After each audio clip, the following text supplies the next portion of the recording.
I'm a kid man. Bow, bow. Yeah, I'm a kid man. Bow, bow. I love to fuck 'em. I love to suck 'em. I love to kiss 'em. You're not gonna miss 'em. Welcome, Dude Dog. Rough. We wrote a song today. That's where we're at. We didn't write it. Billy Kidman wrote it. Billy Kidman wrote it's his most theme. of it. It took his us personal mantra. It took us 7 months of watching him most weeks on Nitro to realize that his name is Kid Man, and then pretty much history wrote itself after that. As has been the case for a number of the past episodes. One of us has vaped so hard they shit their pants. Today it was Drew. He's the winner of today's prize of new pants. You're still coughing, aren't you? You're still not well. I might throw up. If you're going to throw up, throw up on the microphone. We ate a lot of chicken today. We ate a lot of chicken. That's, we split 5 pounds of wings. So that's where we're at. 45 pounds of wings. 45 pounds of wings. One God damn it. 1 bushel of wings. Let's get back to old, weird imperial measurements. How many pecks is that? That was the measurements? There are bushels and pecks. Yeah, actually, I guess I heard that before. We're not even going to talk about wrestling on episode. I remember my grandma used to play like old 30s music, and I remember one line being, "I love you, a bushel and a peck, and a hug around the neck," because that's all you could do in songs in the 30s. But it was nice. I recently watched the original Psycho. Oh, the 1996 one. Yes, starring Vince Vaughn. Yep. The original Psycho. And in one of the earlier scenes where she's like hooking up with her buddy, her friend, her not married guy. Unacceptable. The way that it's edited together, it literally just looks like they're rubbing faces on each other. Because obviously they couldn't have them like aggressively making out. Yeah. And of course they like... Or like 67ing or... Yes, well, we'll get to that later. That's a big plot of the episode. But yes, they've just finished the act of making love. Fornicating. However, they are both Rudgering. fully dressed. Yeah. And camera can't be in the room while the actors are simulating sex. No. But at least I like that they accurately got that you have sex in your clothes. Yes. Cause, just do a little pee hole. Yeah, why? That's what a fly's for. Yeah, just the tip. Just it comes out, gets her pregnant, you go to bed. Yep, go to bed. You rake it along the zippers, you put it back in, and you're bleeding everywhere. Yeah. Sleep in your own blood and semen. A regular Wednesday night. So, let me ask you a question, Scott. Hit me. What kind of prudish country do we live? No, I'm not going to get on that. What I meant to say was, if you realize that you're into banging animals, yeah, how do you get there? Yeah, how do you get there? What is the moment where you realize I want to do this, I'm gonna do this, and then you do it? This is me now. Yeah, that's a tough one. I don't know how you get there. We do know from our lengthy discussions on some on the podcast, might I reference you to the March 13th one, if anyone wants like in-depth state-by-state analysis on the laws. But yeah, there's a reason they made those laws, and it's because some people get into it. But how and why and when is the tipping point? Yeah.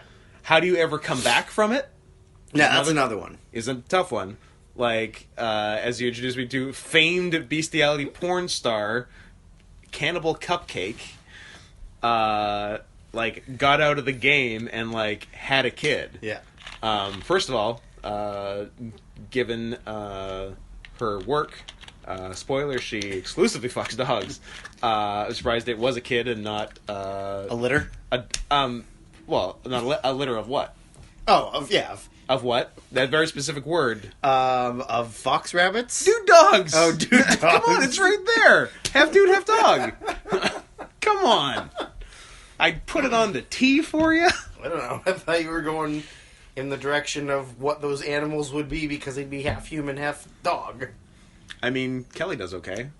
Yeah, but Kelly... okay. Kelly gets, like, a lot of help. Yeah, and he is still fired. Yeah, he is still fired. Well, and by still fired, he was on last episode, right? But he was fired for a while before that. Yes. And he came back. Then I guess he did something we didn't like. Probably, or he just wasn't available. Because he's fired now. Yeah. But he's back next episode. So, you know. Maybe. Mileage may vary. If he shows up. If he's a good boy. He won't be. He bites the scruff. He likes it rough. What, I feel... Did you have some other bestiality points? I feel like we're not into wrestling yet. I feel like there's more... No, I think my question I guess, yeah, how? Yeah. How, why, when? What is the situation that you get put into? Yeah. Like, do you see a dog with a red rocket and you're like... That's the one. You know what? I'm gonna try it. Yeah. But then, like, what if you don't have a dog around? Then or a horse, or a tapir, or a pig, or... Your third choice from the whole animal kingdom was a tapir. I'm going to show you a video when we're done recording. Oh, there's a reason? Yes, there is. Oh, boy. Because if there wasn't a reason, and that was just quote-unquote off the top of your head... Dog, that horse, yeah, tapir. That, to me, what I hear is, Drew has a tapir thing. Have you not seen their penises? They have elbows. Oh, maybe I have. They're, like, real big, and then they, like, bend. Oh, I got a video to show you later, sir. See... Actually, when you said video, I assumed they had an interesting tongue. I thought it was going to be that and not dick. But just go anteater. We all learned something. Who else is a generally weird animal? Have you seen a fucking pangolin? Mm-mm. They're like they're between a penguin and a seagull. I wish. No, they're between an anteater and a platypus and an armadillo. But they're crazy. They got these, like... They have armor. And apparently they have, like, a 1 meter long tongue. So that's what I was thinking of. I figured you'd get some... I didn't realize that was what they were called. But you've seen the thing before? The crazy scaly thing? Yeah, it's like a sand shrew. It is like a sand shrew. That's right. But, like, yeah, I didn't realize that was... That's a rare Pokemon reference, I understand. Because I was 39 when Pokemon came out. What am I... did you just show me pangolin tits? Yeah. Is it because you searched pangolin tits? Are you sure? It was literally like one of the pictures in like just the basic search. Follow-up question. Can I use that as the thumbnail for this podcast? Yeah, it's nature. I can, right? Yeah, you're fine. Because I'm going to. 100%. I'm going to. I mean, I've used an ICP face. This will be the least of my trouble. Yeah. I was flagged by the FBI as a juggalo, which of course is a terrorist group. It's a known gang. So I guess I'm on the list now. I think I'm going to change my persona To pangolin? To a giant ground pangolin. Oh, the big one. Look at that thing. It's fucking big. It is big. They're pretty cool. They also make they're like as evolutionary nonsensical as a platypus. Mm-hmm. But you're still coughing from that vape that made you shit your pants. Yeah. It's not fun, man. Hey, it happens to the best of us. Well, it happens to you. I'm fine.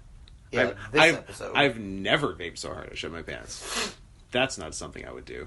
Apparently I vape so hard I'm going to throw up. You look like you're going to throw up. Yeah. But we'll see how this plays out. Let's do Nitro and see if you throw up during Nitro. Let's see whichever match you throw up during is the worst match on the show. Right. I think. we're coming from... Okay. Good preamble. We'll either keep all of this or completely edit it out. We're July 31st, 2000. 18 days after my 17th birthday. What was I doing? Probably still celebrating my birthday, because I was actually the originator of those cunty girls now who go, "It's my birthday month." I invented that in the year 2000. Sick. And they all took it. They also took Yas Queen. Yeah. Which I took from black people, but don't tell anyone. It's okay, I don't think any of them listen to the podcast. We don't have a diverse listenership. Not when we're the we number one all-right wrestling podcast on iTunes. But, back to my previous question. Do we have a listenership? Can we a ship? Yeah. No. Oh. How much a month do we have to be getting on Patreon before we can buy our listenership? Is it called a poop deck because they poop on it? Because they're too busy growing that they can't go to the bathroom? I think so. That's my understanding. That's disgusting. So you're walking around. I am a seaman. You're walking around in your own and all of your coworkers poop. Just you all have like E. coli and scurvy. Yeah. Yeah, it's great. That's silly. What do we got? Oh, I don't want us to actually get on the wrestling. Shout out to Pepsi Real Lime, the unofficial sponsor of this episode. It's made with real lime juice, unlike the old Pepsi Lime, which is just flavor. You can taste the difference. It's really good, except for the fact that these motherfuckers in the non-diet Pepsi Lime, which is 160 calories a bottle, which seems like the number of calories of a non-diet drink. I take a sip and I'm like, I like this flavor, but there's something going on at the end of this. I don't like the bouquet. I don't like the notes that are being it. This tastes like motherfucking artificial sweetener. What's going on? So I go through the fucking ingredients list. Like, the last ingredient is sucralose. Like, why would you ruin my otherwise good drink to go from what has to be 180 calories to 160 calories? Did I say they're not? You know what? They're not a sponsor anymore. That was my point. They shouldn't be the sponsor because they tricked me. And even though I'm about to finish this 600 milliliter, 20 ounce, if you will, bottle of this, I'm not happy about it. And I think PepsiCo should know. the PepsiCo brand, the good folks at PepsiCo. Your Britney Spears, your Michael Jacksons. You know, all the Pepsi hits. The good people. Shaq. Is he Sprite? Yeah. Right. Pepsi. No, he's not Shaq anymore. It's LeBron now. What? But it was. Drew, I have interesting news. Britney Spears and Michael Jackson also aren't still doing ads for Pepsi. Prove it. You know what? I can't. But, I just wanted to make it known. Pepsi Real Lime. Try at your own risk is my review. What happened on Nitro? I don't know, stuff. We're coming from Cincy, Ohio, home of Brian Pillman and Brotherly Love. And Cincinnati, the city of the Windy City, they call it. No, it's the city that they shot Brotherly Love in. Oh, that's right. Cincinnati, the big chili on spaghetti. The big C city. The big Cincinnati, the C word. Chili on spaghetti. That's your whole thing. You know, like, meat sauce on spaghetti is already basically chili. It's like oregano instead of chili powder is the only difference. Yep. But you know what, Cincinnati, whatever gets your dumb third best city in Ohio that starts with C self going. Columbus and Canton. Yep, Columbus and Canton. Alright, you can actually do the first match now, or first segment, or do it backwards. Fuck it. Please don't. I will have an absolute meltdown if you actually do it. I forbid it. Okay, well, I'm gonna Don't start in the middle. No, I'm not. I'm gonna start. Yeah, I was gonna start a random fucking match. Okay. So Booker T comes out. They do another one of those, like, People's Champion. He's the People's Champion. I feel like I wasn't thrilled with the car that he and Mrs. T came in. It was a low end white BMW. Yeah, I think they could have done better. But you say he's a man of the people and he don't want to be flossing, stunting, fronting, if you will. I wouldn't be. No, he was. Well, no, he wasn't that much. Like, he didn't do like the limo or whatever. Yeah, I guess. Or a high-end BMW. Because those cost more to rent. A little-known fact that we've discovered is that Booker T's name, the T actually stands for something. Yes, it does. Because someone in the crowd with a sign that contained Booker T's full name that said, Booker T's my favorite wrestler or whatever it was. Booker T's number one fan. Booker T's number one fan. Booker, Booker, T... T-E-A. Booker T. It's like Homer J. Simpson. J-A-Y. He comes out. He does another Guys, one. season 9 spoiler of The Simpsons. Homer's middle name is Jay. Booker cuts another one of those, like, shooty, but worked shooty, exposing the business promos at the beginning of the match. He's not the 10th worst offender of exposing the business on this show. Number one is Kevin Nash. Number one is Kevin Nash. It's always Kevin Nash. I mean, yeah, going with the odds. So he comes out and he's talking about his match with Jarrett, and he says that he's going to, or I wish I'd written down the whole joke, but he definitely used the term "lips wrapped around the guy next to him." Yeah. Which of course is implying that he. And then something got bleeped after that, and yeah. But that was definitely uttered by Booker T about. I think it was Jarrett. I think so. Yeah. Jarrett then comes out to cut him off. They begin to brawl. Mm-hmm. At this point, we realize in the front row hard cam is Juggalo Hulk Hogan. Yep, who was a delight throughout the show. At one point, Jarrett is working Booker's knee. He then wraps Booker around the bottom rope and proceeds to attempt to do a figure four around the bottom rope. It's tricky with the rope. Like, I will give him that it is hard. Yeah. But even then, it wasn't like he tried very hard. He did a bad job. He just, like, put his legs around Booker's legs, and Booker had to sell. It was a Hulk Hogan / early The Miz figure four. Yeah. We then get them separated, and Sting comes out to make the save because Sting was supposed to wrestle Booker last show, right, or a couple shows ago, and got interrupted by Goldberg. I think last show. It was last show. Yeah. So Sting comes out to chase off Jarrett, and then as Jeff Jarrett is leaving, he says to Booker, "Oh my God, like, you know." You think you're tough and mad now. Wait till I show you something else. And he proceeds to pull Booker's wife, Letitia. No, it's Laquifa. No, because we had other names for her. Oh, Lavestia. And then I call her Transvestia. And you called her Big Chestia. And Molestia. And Molestia. That was the other. He proceeds to pull her over the guardrail to the floor, but while. Yeah, the thing, it was mid. Just so, like, grabs her, she's going, like, vertically down, head first. Almost to the mat. Over the guardrail. And as head is hitting floor in mid-motion, Jarrett fucking cranks her in the back of the noggin with a guitar. Like, hard. It was beautiful. And Booker had a really funny reaction to it in the ring. Yes. It wasn't like... You murdered my wife. To make a rush out to save her, he'd give him like, oh hell no. Oh, man, Jeff, how you gonna be murdering my wife like that? Come on. Come on, sucker.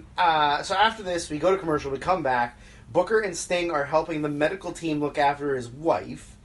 They put her on a gurney and are wheeling her up the ramp. With a very well-placed neck brace? Yes, with a neck brace that was 4 sizes too big for her neck. It, like, they didn't have to open it and put it on her. They just slid it closed over her head. Because that's how big it was. Of course, as she's laying on the gurney, she's more or less using the neck brace as a pillow. Because she's turned... The neck brace is pointing straight up. Her head is 90 degrees to the side. Just resting. And in clear view of the camera. It's so good. Then we get Booker helping load her into the van. Sting says, like, you go to the hospital, I'm going to find Jarrett, and then beat Jarrett's ass. Next up, we have our first actual match of Buff Bagwell versus Big Vito. This match. As Buff comes out, he introduces his mom, who we learned on Thunder took a cannon cutter. Which they did not show in the replay. Because it was obviously terrible. Because it was probably funny looking. So go back and find the July 26th Thunder and look for a funny canyon cutter on Judy Bagwell. Or don't. You know what, guys? Life's short. Maybe don't. On the way to the ring, she's like not selling the neck injury at all. She has like she's like looking down and like looking at the crowd and waving. She has like a soft neck brace on, and it's just like turning her head all over the place. Yeah, looking at the fans, smiling, moving. No real damage. Kicking, stretching. She's 50. She's probably older. She's probably older than that. I don't know. They're from Georgia. She probably had Buff at like 14. Yeah, she could have. Yeah. Sorry, Georgia. Answer me this. Riddle you this? Back then... Is this your Riddler character? Back then, it was perfectly okay for a man to tell a 14-year-old girl that she looked pretty. This is what you were going to ask at the beginning, and decided not to. So as Vito gets... I know it's hard in this day and age to tell a 14-year-old girl she looks pretty without the hammer coming down on you. But, you know, that's just the climate we live in now, Drew. And climate? Ooh. Yes. And you're going to have to make peace with that. I'll never make peace with that. I know. As Vito gets in the ring, he takes off his ring jacket and his hat and whips them. Oh, yeah. At the ring girl. Yeah. Who's carrying him out. Like, just chucks them at her. Yeah. Like they're fighting. Yeah, like she wouldn't sleep with him, so now he's going to hit her in the face with his ring jacket. Oh, it's a real Jay Lethal Taylor Hendricks. Depends who you ask. It does depend who you ask. Taylor Hendricks or everyone else. Hashtag me too. Hashtag me too, but probably not this time. Hashtag me also. Mm. No, I'm saying, like, you should hashtag me also in that post. I will.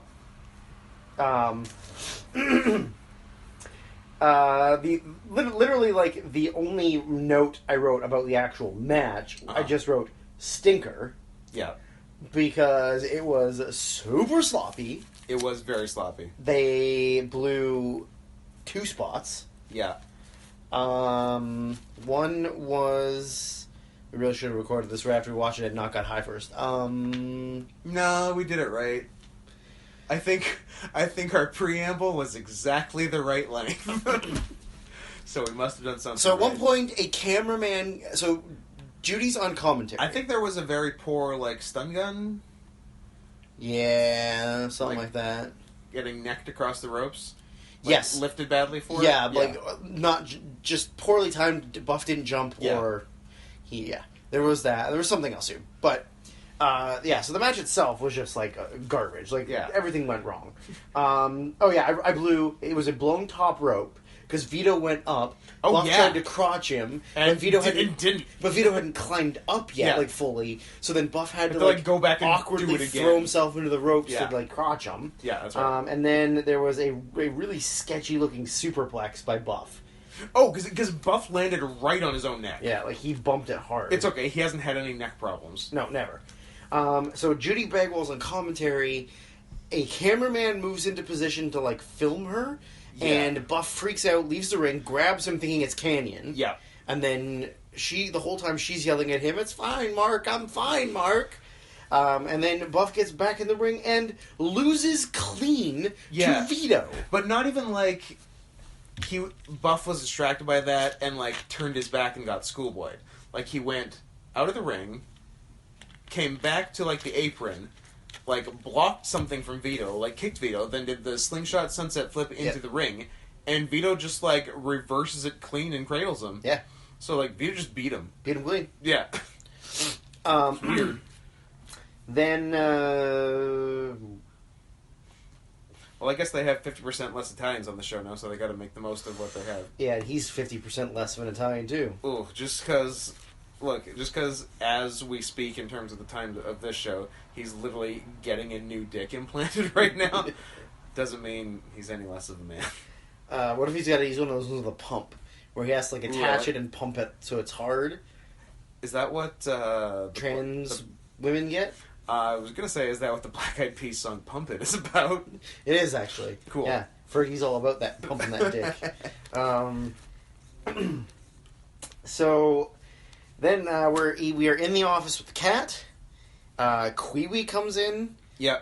Calling himself Kiwi now. Yes, last show was Kiwi. Yeah, it was 2 weeks of Kiwi at least. And this is our first week where I presume Saturday Night Live said, "Hey, make it more different, please." In that, you think Lord Michaels did it in that tone? Yeah. He's a fancy girl. I'm going over my head right now. If I can do an actual Lorne impression, I don't think I can. No. Not cold anyway. Yeah. I'd have to practice it. He's got a real if you stick your mouth out, you sort of get a Lorne Michaels situation, but I'd have to work on it. Yeah. That wasn't too bad though. I'm a professional. Professional cocksucker. I'm the professional. I'm Leon. So Kiwi comes in, and the cat, like, I guess the idea is that Kiwi, his essence, makes people who interact with him fall in love with him, except for the cat, because he's so fucking hetero, he's not fucking Kiwi. Yeah. -2 on the Kinsey scale. Holy shit. He's so straight it hurts. He's so fucking hetero, he can't even stand it. Kiwi demands a match with the artist. The cat kind of blows him off.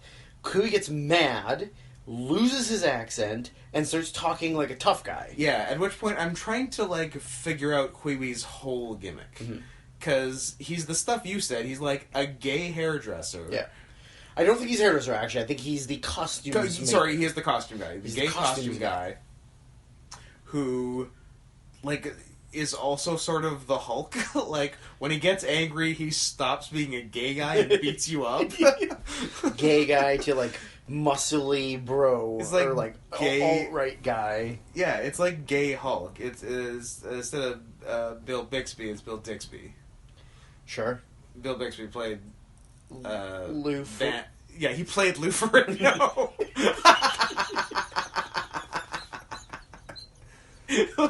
Bill Bixby as Lou Ferrigno as the Hulk. Bill Bixby wore a big suit and played Lou Ferrigno. Yeah, that's enough. You got it. First try. Yeah. Rack 'em. Yeah. So, yeah, trying to unpack his whole gimmick.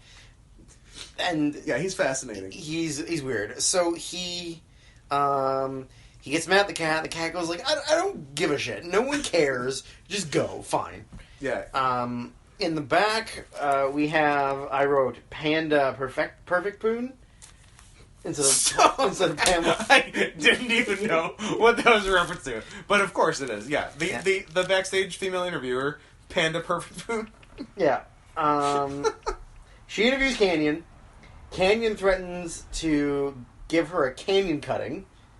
Yes, I liked using canyon cutting as a verb. Yeah. Yeah, because she said, like, when are you going to stop canyon cutting people? The answer is never. But in one of the funniest moments, he's about to... Oh, it's great. He's about to canyon cutter her. The camera work is good. Yeah. They did a good job. Sexy, vibrant, young 20-year-old woman. Yeah. About to get canyon cuttered. In comes to save the day. Mean Gene flies in Mean for the Gene save. flies in, but as he flies in, and Canyon sort of like pushes Pound Pamela out of the way, she bumps the camera. It sort of jars the camera. The camera like, jars away. Yeah. Canyon gives Mean Gene a cutter. Does he, though? And then magic. The cameraman steadies himself and turns back, and Mean Gene's laying out on the floor. It was well blocked. It was pretty... like it was done very quickly. I was impressed. Yeah, it was pretty good. 10 out of 10 would smash again. Okay. We have Sting in the back looking for Jarrett, smacking his bat on things. Okay. Match number 2. We made it. Squealy versus the artist doing Brooklyn Brawler cosplay. Yeah, comes out full leather daddy, like the universally gay leather cap and like leather vest, t-shirt, white t-shirt, jeans, and like when he takes off his entrance attire, he is left literally in Steve Lombardi Brooklyn Brawler gear, like dirty white t-shirt, tucked into light jeans. Yeah. Nobody knows why. I don't know, but like I said, I looked it up, and this is his like second to last match. Yeah, as it is for just a lot. Like people have just been like disappearing. But maybe it's just that like I don't know, maybe they had a plan for the gimmick and it just didn't have time, so they're just like, don't even bother. Just go. We'll keep paying you. Don't come to work. Yeah, just stay home. Like I wrote 2 words for this match: dog shit. Yeah, no, artist is bad. Artist is awful. Yeah, I think Quee was like kind of a fun wrestler. He's green. Yeah, here. They definitely blew. And he's working the artist. They definitely blew a back body drop. Oh boy, did they! Where he got him over for the back body drop, but Quee lost his balance. Yeah, so the back body drop got no height, and then Quee just fell down. Yeah, just tripped into the ropes. I mean, the match was like Quee wins. Like, who cares? Yeah, with his finisher's odd because it's basically a reversal to a flying head scissors. Yes, it's just where you like take half the head scissors and then just slam him down face first, like between your legs. Yeah, like sit out like a face eraser and sit down. Yeah. Yeah. Next we have Scotty Steiner looking for the cat. He asks attendant. How about guy, Scotty Geiner? And he's just for guys. He asks Scott Steiner if he's seen, or Scott Steiner asks the attendant guy if he's seen the cat. He tells him he's in his office. Steiner goes, "Thanks," and then blasts him with a pipe. Yes, and then Medasia's behind him. Yeah, and he says, "Should I knock on the door?" And then she goes, "Yeah, you should probably knock on the door." "Oh, I should knock on the door, huh?" And then just hits the door with the pipe, opening the door, and walks into the cat's office. And then the funniest thing in the world happens. Because in the previous segment, when Quee became the Hulk in Cat's office, he threw everything off his desk. Yeah, that's right. So, and there's one thing in between that and this, and now we're on this. So when Steiner busts into Cat's office, pipe in hand, Cat, who is halfway through putting his things back on his desks, just wipes them all off himself so as to not give Scott Steiner the satisfaction of doing it. It's so good. I loved it. It was pretty amazing. The only good thing the Cat has done. Yeah. This year. Or ever. Other than maybe teaming with Glacier. So Steiner is mad that Nash is there and demands a pipe match. Yeah, I'm pretty sure they were tag team champions at the beginning of the year. Yeah, they were buddies up until a couple pay-per-views ago when Cat tells him he's not going to give them a match, but he forbids Nash and Scotty from interacting with each other, and Goldberg's not there, which he says. Yeah. Then we get K-Nash arrives at the building, and then we get a shot of Scott Steiner at the back and Norman waiting for Booker to come back from the hospital. Yep. Gets beat up by Scott Steiner. Scott blasts him in the gut with a pipe. It's funny. We get a backstage promo with the MIA talking about how Storm is disrespecting America and they need to protect America. This is our realization that Van Hammer is out. Van Hammer / Private Stash / Major Stash is gone. Gone. The Wall is in. Yeah, Sergeant AWOL.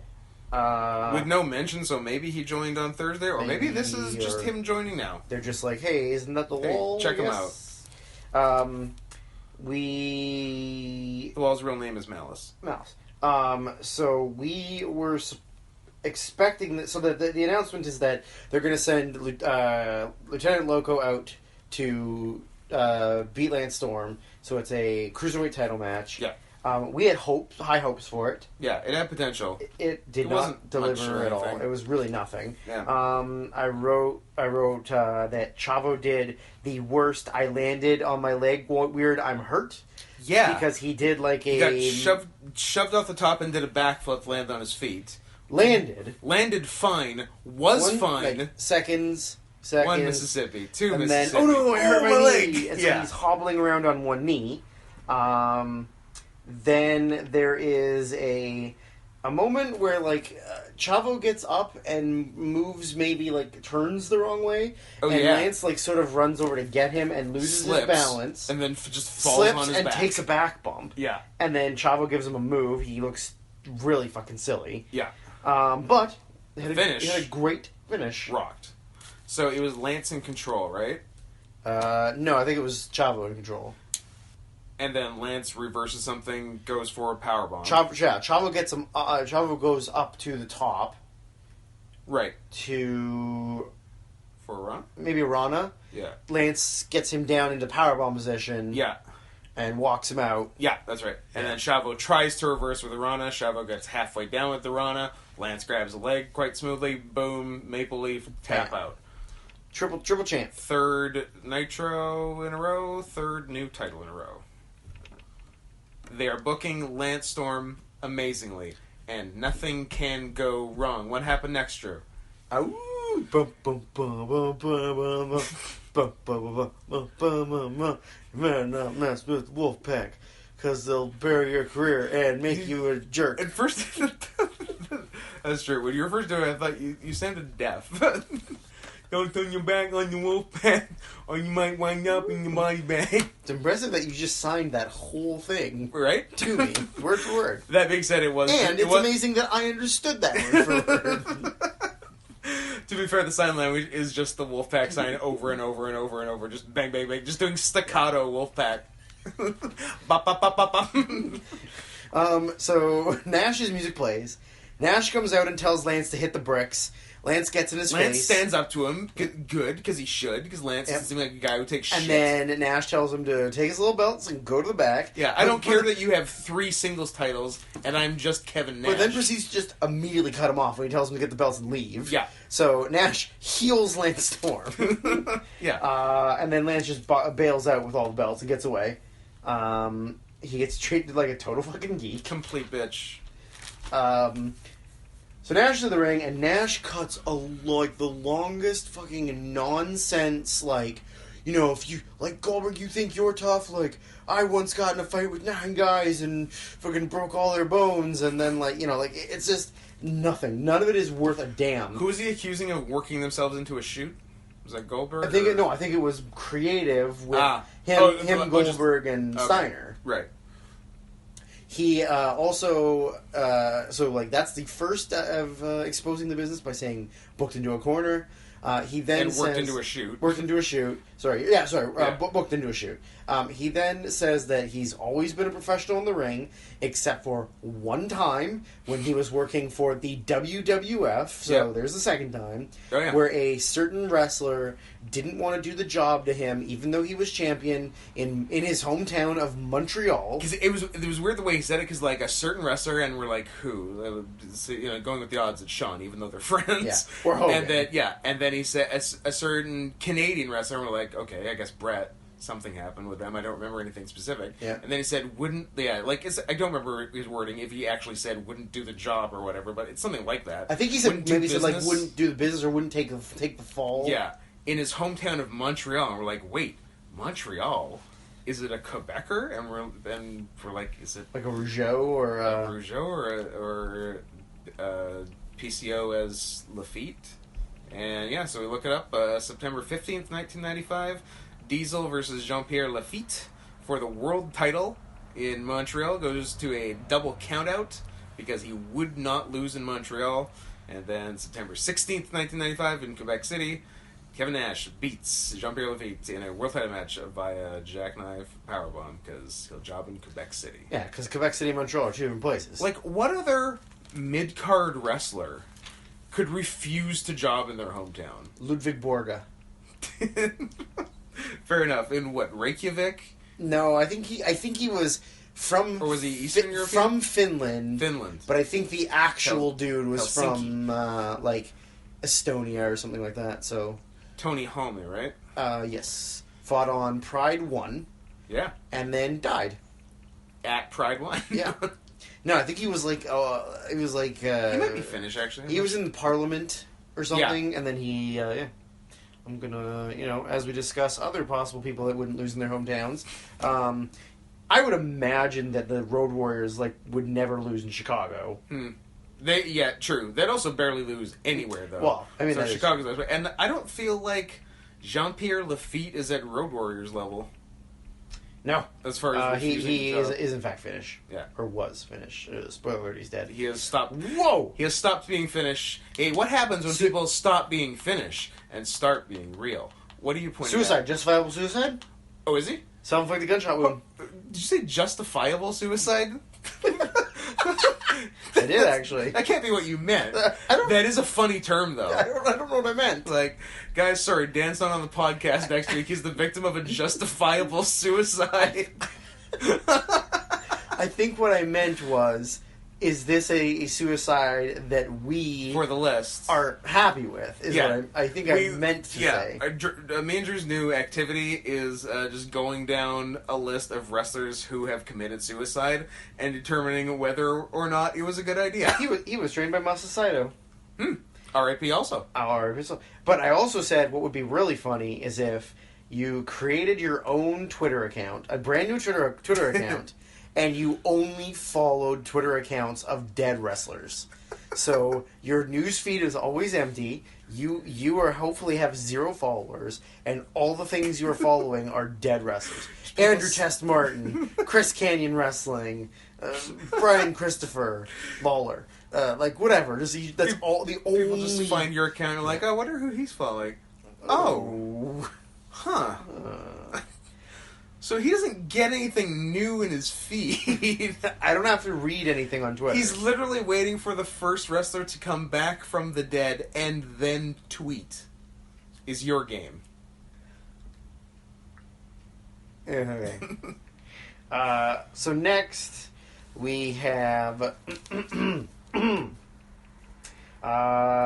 rambles on about being an ass kicker. Steiner comes out to interrupt. At this point, I realized that Nash was wearing a football jersey with the right under the breastplate area, like the neckline, was a giant 667. So then I said that means that Nash likes the idea of the position of a 69, on his back, girl on top with her face at his dick. Yeah. But he doesn't really want to give it back. He's a selfish lover. So that's why the legs are on one side of his head, nowhere near his mouth. He's, as Kelly put it, kissing the hips. Just kiss the hip. This is at this point during their interaction, we realize that 50% of Scott Steiner's promos are bleeped. Because he says a lot of things he's not allowed to say. And also, he doesn't give a fuck. I wish I could recreate my version of the Scott Steiner promo, which was me saying, a couple words, then bleeping myself for a while, but then also saying swear words in the middle of the bleeps. But it's only funny with the one word I'm not comfortable saying on the podcast, so I can't do it. But that being said, I have never been more tempted to do it. That word is ISIS. That word may surprise you. So yeah, we just have the typical, they start brawling, security comes out to pull them apart, which I then said to Scott, I feel like this is genuinely what they do every show. They have some combination of Goldberg, Steiner, Sting, Nash, Jarrett, pull apart, where they just have to, separate them in the ring or outside the ring, which leads to a match later in the show. Yeah, it's been real pull apart heavy.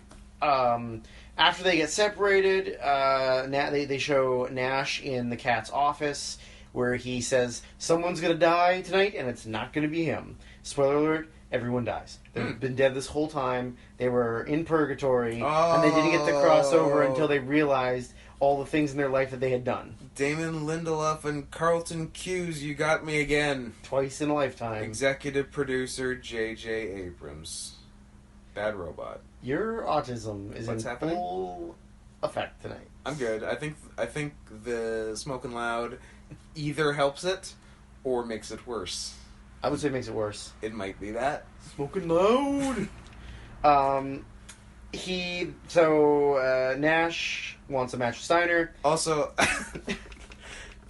I have some things that just come to my mind and make me giggle throughout the day, but if I don't, get them out and into the world and they just stay rattling around in my head, I am in legitimate fear of turning retarded.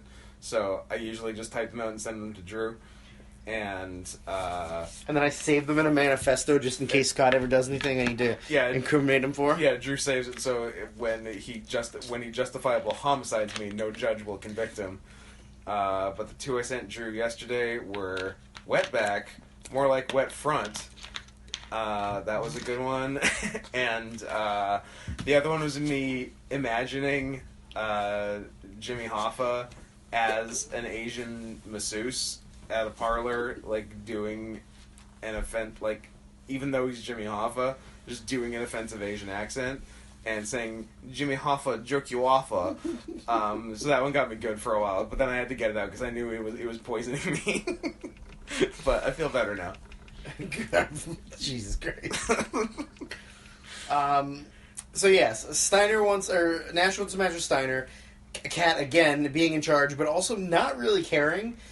Tells him he can have a match with him. I would love to have Cat's job. Me too. It's great. Like, it doesn't really matter.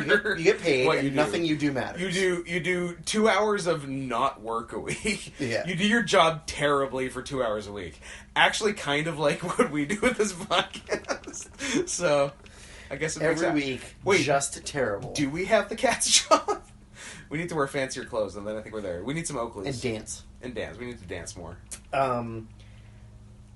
Cat again doesn't care and tells him it's going to be a straitjacket match. Yeah. So like, if you want to win, crazy. Just put him in there. You can just beat him up, and then. But you Steiner, know, if he gets crazy. you, he can put you in that, and he can beat you up. And we assume that Steiner has to win this match because his arms will not fit in any standard issue straitjacket. Yeah. Spoiler, we were right. You're right. After this, we get Jarrett comes to the ring again. He says, I know Sting's been looking for me, and I'm not going to hide in the back for him. And so Madden says... Also, I'm real hyped up over murdering Booker T's wife. Yeah. He's rock solid. Madden then says that... Investia. She's Jewish. Madden says that Jarrett is... He calls out Sting and tells that Marcel Marceau to get to the ring. That was funny. That was pretty funny. Credit where it's due. So Sting comes out, and then we get Sting versus Jarrett. For some bizarre reason, Sting is working double duty tonight. Yeah. Because earlier in the night, the idea behind Booker's promo was that he was going to give Sting the rematch that they never got because Goldberg interfered. But then Sting's also going to have a match with Jarrett. So working double duty for not really any reason. Yeah. I guess maybe because he just took the mask off his burnt face. So they're like, hey, let's get Sting some screen time, maybe. I guess, yeah. I got that there was our first low blow transition of the night. Then there was a attempted chair interference by... Well, to start the match, Sting pretty much just beat Jarrett up with a chair all the way up the ramp and all the way back down the ramp. Yeah. He then... Jarrett later on low blows the referee in transition. As you do. Then, so the ref didn't really see that it was Jarrett. Like, he was trying to get Sting, and... Yeah. He then, goes to kill Sting with a chair. Chair counter. Sting counters the chair. What if the chair countered itself? And the chair...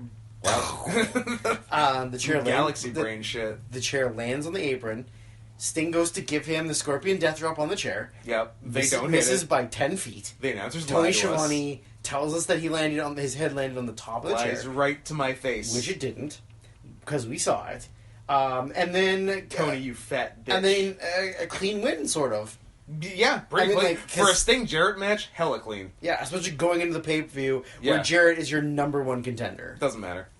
Always good to job your number one contender on the go-home show. Of course. That's my experience. To a guy who, at this point, doesn't have a match on the card. Yeah, he's got the demon, man. But I don't think it's been announced yet. Maybe not. So then we have... Before we go to the next thing, I just remembered a rare Mark Madden thing that actually got him goodwill with us for a little bit until he completely ruined it by the end of the show. During Lance Storm's self-intro. Yeah. Can we reenact it? Can you be Lance? I'll be Mark. Okay. All you need to say is Lance's thing. Just have the right pause.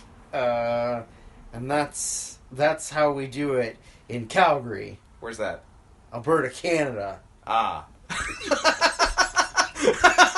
It was legitimately really good comic timing. So dumb. It was so good.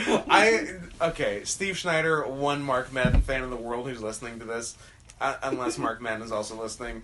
It'd be funny if Steve would send them to him every week. That would be amazing. Legitimately, I illegitimately enjoyed that.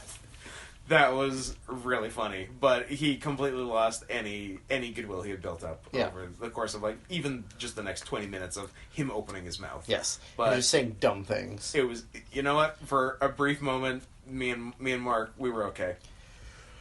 I'm glad that changed.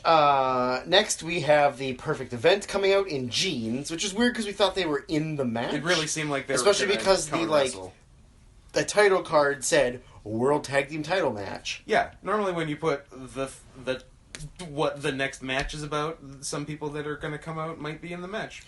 So they come out in jeans. We were expecting them to be in the match. Chronic comes out, so we're like, okay, it's a singles. Them versus Chronic. Then out comes Vampiro and Muta, and we're like, man, a 3-way going into a 4-way at the pay-per-view? Like, that's fucking dumb. Oh, well, here comes Jindrak and O'Hare. Yeah. So now it's like, so okay, it's a 4-way going into 4-way. Nope. Turns out Perfect Event was on commentary. Yeah, and it's a weird 3-way. There was 2 awesome things said on commentary. Palumbo had the first one early in the match where he talked about how green Jindrak and O'Hare were and how if he was in there with those green guys, he'd stiff them. Yeah. Didn't he also, one of them say they're so green they're blue? And then Stasiak said they're so green they're blue. Which is throwing shade at 2 guys who were in the power plant like for 4 months less than you. I was gonna say, I feel like you've been there 3 weeks longer than them. Yeah. I'm just trying to wrap my head around, like, the logic of they're so green, they're blue. I guess if you're going that direction on the spectrum, blue is, and I know a little bit about the spectrum. Yeah. If you go that direction, I guess a more green would be blue if we're talking shorter wavelengths of color. If we're going bigger wavelengths, it would be so green, they're yellow. But I guess you can't say that. No, you could say that. In 2000 WCW, you could definitely say that. You could say, in 2000 WCW, you could say they're so green, they're chinks. Yeah, probably. Especially an Italian and also an Italian... No, a Polak. A dirty Polak. An Italian and a Polak. They can say whatever they want. And that's why we are the number 1. Antifa wrestling what a twist. Podcast on the internet. No, we are in the charts. We are the number 1 alt-right wrestling podcast, but 1 out of 1. Yeah, like even though we, as a whole, this podcast is considered an alt-right wrestling podcast, Drew politically is the only one that's really alt-right. I've been known as the voice of the left, but I think it's good to have a little counterpoint on the show. Listen, what's that? We used to be able to get them pregnant at 13. Goddamn 13. The only thing I'm going to say about that is, that's fucking disgusting. Anyway. I mean, like, it made more sense, like, way back when, like, you only lived to, like, when 33. lifespan was 28, yeah. You lived to the Lord's age and that was it? Yeah. I can't believe I'm older than Jesus. I know, right? I can't believe you're 12 years older than Jesus. I can't believe that you're in your 90s and you're this active. I kick, I stretch, and I kick. Of course, that was Palumbo throwing some shade. Yeah. Then... undeserved. Brian Clark fucking murders Mark Jindrak. Oh, yeah.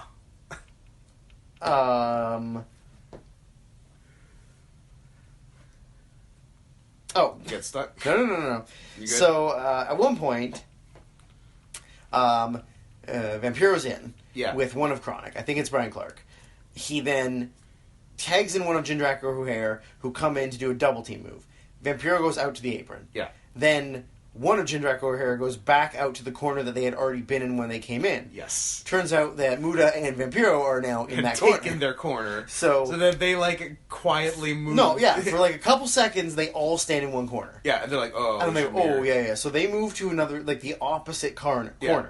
But then Vampiro and Muta also move to the corner. So they're now that corner has no one at it. So then Jindrak and O'Hare like sidle back onto that corner. It was this great little musical. No one has any understanding of how they work. It was great. There was a point where they have Jindrak down, and Vampiro climbs to the top rope and just perches there. And waits, thinking and like maybe he's going to do his cool spinning back kick. Muta's standing there too, just so waiting. Like, are they going to do like here's what I thought for no reason.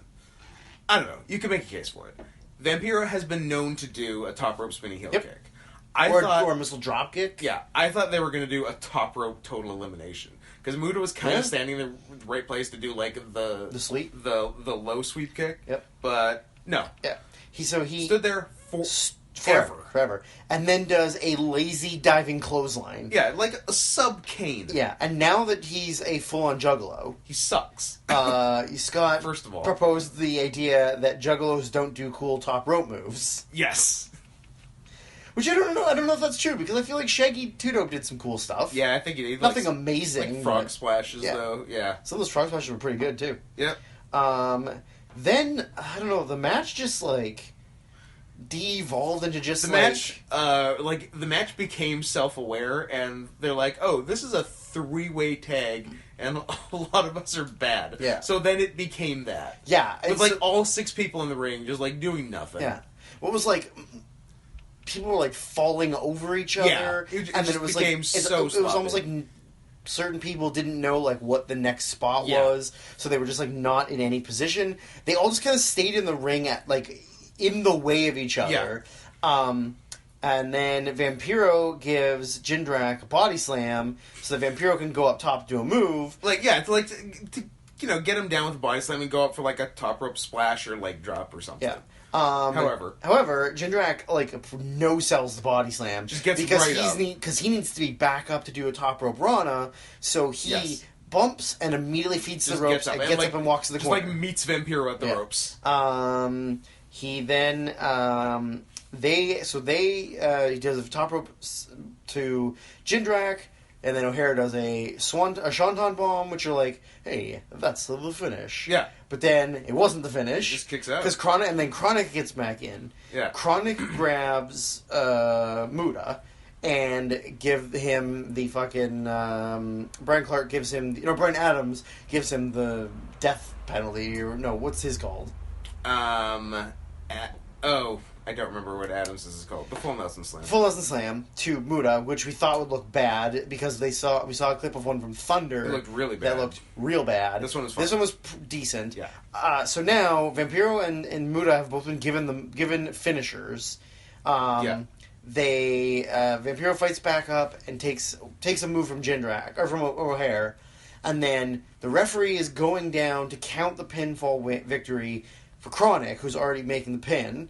So they go down, and so he counts 1, 2, 3, which would have been nothing 1, 2 for Jindrak and O'Hare, but because there was 3 slaps that they thought they won. Yeah. So they get up to celebrate, Chronic's celebrating, and then Jindrak and O'Hare are arguing that they made the pin. The referee tells them like they weren't legal or whatever. And then Shivani says that he thinks Jindrak and O'Hare won the tag titles. Shivani's wrong. To which Stasiak says on commentary, if Jindrak and O'Hare just won the titles, I will throw up all over this table right now.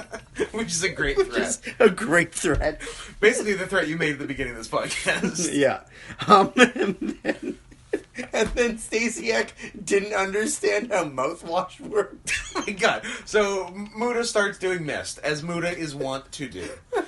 And Stasiak, who's trying his best to be like just a comedy guy. A smarmy jerk comedy guy. Yeah. He's like, oh, I think he spit some scope mouthwash at him. And he's like, that's not what you're supposed to do. You're supposed to swallow it, not spit it out. I'm like, what are you talking about? That's not what you do with mouthwash, unless you're like a degenerate alcoholic, and that's all you can find. Yeah, like that's literally the only thing with alcohol. I think that like said a lot about Sean Stasiak. Yep. He's dead, right? No, he's still alive. No, he's inexplicably alive. Did his dad kill himself? I don't think so. Like his dad died from being an old man, or in terms of wrestling, so like 52. That's pretty disappointing. We get another goddamn cat in the office thing. Yep. Tori and Shane Douglas come in, and Cat literally throws a crumpled paper cup at Tori's tit. It's really funny. He's demanding a match with Kidman. He says, fine, you're going to get that match with Kidman, and it's going to be a Viagra on a pole match. Because Vince Russo is still here in spirit. Yeah. Can't let Brother Vince down. In the back, we get a Jindrak and O'Hare promo just kind of saying that they thought they won, and Chronic like owes them one. Which, God willing, we get that 2-on-2 tag next week. That is the best possible thing you can have. Literally the best possible tag match you can do in WCW 2000. Yeah. Then we get the match of Douglas and Kidman Viagra on a pole.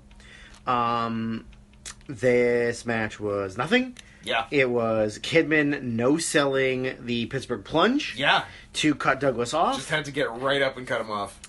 Douglas then took a very weird, silly bump on the powerbomb from Kidman, where he bumped onto his shoulder and neck and just sort of like stayed straight up and down for a couple seconds. Yeah. And then just crumbled. Very odd.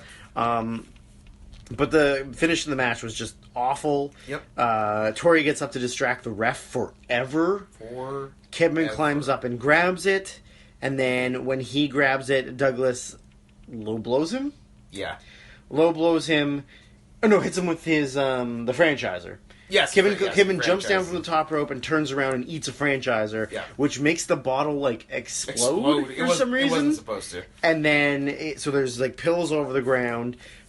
And Douglas grabs the like label off of it and rolls over and like shows the ref like look what I got, look what I got. I have a small piece of the whole thing I was supposed to be And so that means that Shane apparently wins the match, which was never told to us beforehand. Yeah. But also like what would be the ultimate conclusion if it was to use it? Do you have to you have to retrieve the Viagra, force feed it down your opponent's throat. Okay. Wait the 20 to 30 minutes for it to start working. And then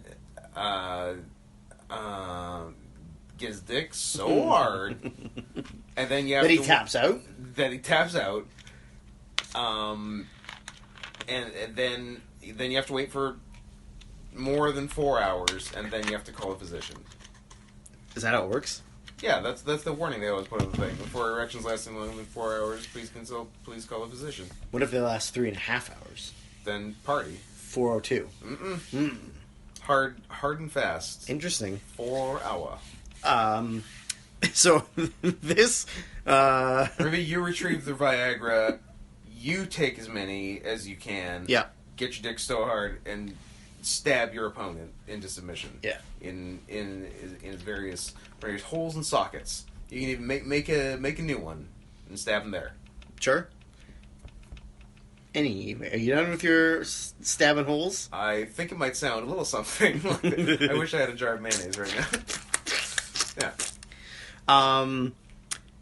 Yeah. So whatever. Douglas wins, and then I guess I assume the spot was that Kidman was supposed to get a bunch of the pills put in his mouth or something. Yeah. Because after he gets bumped, he just has to like roll over and like eat them off the mat. Well, yeah, it was weird. Like someone was supposed to do that to him. I think. And then Tori rolls him over and starts to like attack him a little bit, and Shane like picks him up and like drags her out of the ring to the outside, and then Tony Schiavone reminds us that, well, this is Nitro. Just a defeated man. Then we come back from commercial break, and we have Major Guns versus Miss Hancock in a hardcore match. But to WCW, a hardcore match is literally just a food fight, because they fight their way from their dressing room to the table, the food table. As for WCW hardcore rules, it starts in the back. There is a Stacy tries to dump like fruit punch or some juicy water on Major Gun's head and completely misses. Yeah. She then Stacy gets hit in the face with a pie, but then like can't genuinely see to walk to get dragged to the ring. Yeah. But as we're going towards the ring, we cut to the ring where AWOL and David Flair are fighting for no other reason than for someone else to pull the table out from under the ring, set it up in the ring, and then they brawl out of the ring, and then Stacy bumps Major Guns into the table. I didn't actually write a finish for it because I don't think it fucking mattered. No, I don't either. So, I think Stacy just pinned her. I think the finish was Stacy agreed to marry me and be my wife forever. Yeah. Yeah. You think I could catch her on the Clooney rebound? I think you're Am a I little still late. in the window? I think you're Is out it of like the 7 to 8 year window after breaking up with George Clooney, where you're still in that desperate rebound mode? maybe. I think I'm in. George Clooney, it might be forever. That's true. Imagine if George Clooney broke up with you. Oh yeah. Devastating. So we come back from commercial, and we get Billy Kidman in the back hanging out with some of the Nitro girls, but they must be new Nitro girls. Yeah. Because I'd never seen them before. And he's Random gonna... children. But all of them looked really fucking young. Well, he is a kid man. And that actually made I think, was that where the song was born? That was where the song was born. Yeah. The song that was beautifully sung at the beginning of this podcast was created at this point in the show when Kidman's leaving with all these girls, 3 young girls, where Tony Schiavone gives us the warnings of to remind us, you shouldn't take Viagra if you have a heart condition, or that if you are around young children. In Billy Kidman's case, I don't think he said that second part. maybe not, which I thought was funny, and then. The next match was Scott Steiner versus Kevin Nash in the straight jacket match. Yeah. Match, not so good. However, Scotty on the mic. It had its moments. Pre-match, Scotty on the mic says these words, the most elegant words you can hear. Elegant or eloquent? Eloquent. And elegant. You know what? They're pretty elegant, too. There is nothing finer than a 69er. Beep. With Scott Steiner. 69er got beeped, but it was definitely that. It was 100% 69er. Then this is the point where we realized, man, Nash was wearing the jersey where he doesn't like the 69, and Scott Steiner says there's nothing finer than a 69er. This is an oral sex ideology battle. That's what this is. Yeah. Steiner hates Nash because he knows Nash doesn't like to eat pussy. And Nash hates Steiner because he thinks it's disgusting to put your face between a woman's legs. He's a selfish lover. Yeah. So that is what this whole match is about. It has nothing to do with them being former friends. The 2000 case of 69 v 67. Hmm. Luckily, 69 came out on top. You're welcome, ladies. I approve. The match was nothing. They just brawled a bunch. And then at one point, Medeja gets in with a chair. And gives Nash a funny chair shot. The least impactful, barely touch him, because that man is 6'11" and I'm 4'9" with giant breasts. To describe it as a tippity tap is to do it a disservice. It was so much less than that. It was a brush. It was a breeze. It was a whisper. It was a rest. She rested the chair on his back. She placed it. He then turns, knocks a chair out of her hands, grabs her into a powerbomb, and there's no way. Kind of figured, because normally you just tease these and don't do it. And like Steiner would cut him off. We're like, and Steiner's still down. Mm-hmm. He doesn't seem to be getting up. Wonder how this is going to play out. Nash grabs her, gets her all the way up. And then, you know what? Like, he protects her, because he squats and holds her, like, in the back and guides her to the mat. Yeah, he doesn't do his big old, just get him up all the way and drop him. It's pretty good. Powerbombed Medeja. It's pretty good. It was funny. She took a good bump. Yeah. Especially for somebody who's never wrestled in her life. Yeah. Whose tits are constantly in danger of exploding. And like we said, have no cleavage. Yeah. Because they're not anywhere near each other. Oh, her giant fake tits are awesome. Just they've never even met each other. They're so far apart. Yeah. It's just like a huge orb here, and never the twain shall meet. Rick Steiner runs down and clobbers Nash from behind. Like thick Steiner. Nah. He hasn't taken his shirt off. He's fine. Right. All right. They put Nash in the straitjacket. Yeah. The whole time because Steiner could never have fit. Yeah. The whole time Medeja is laying there dead. Mm-hmm. Respected gentleman Scott Steiner never checks on her because the freaks are everywhere, Drew. Yeah, I know Medeja's like top freak, but you just rotate. She's so replaceable. Find somebody younger. Maybe a nice 15-year-old, 16-year-old. I'm sure Scotty used to be into that stuff.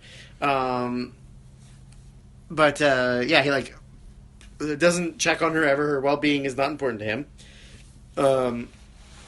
This, of course, leads us to more straitjacket matches later in the year. Yeah. There's I think there's quite a few more later in the year, especially when Animal's around. Spoiler alert, Animal comes back. Yep. Man, why do matches when you can have things in matches? Oh, yeah. Who likes the physical act of wrestling when you can have the physical act of stuff. Taking something off a pole and winning?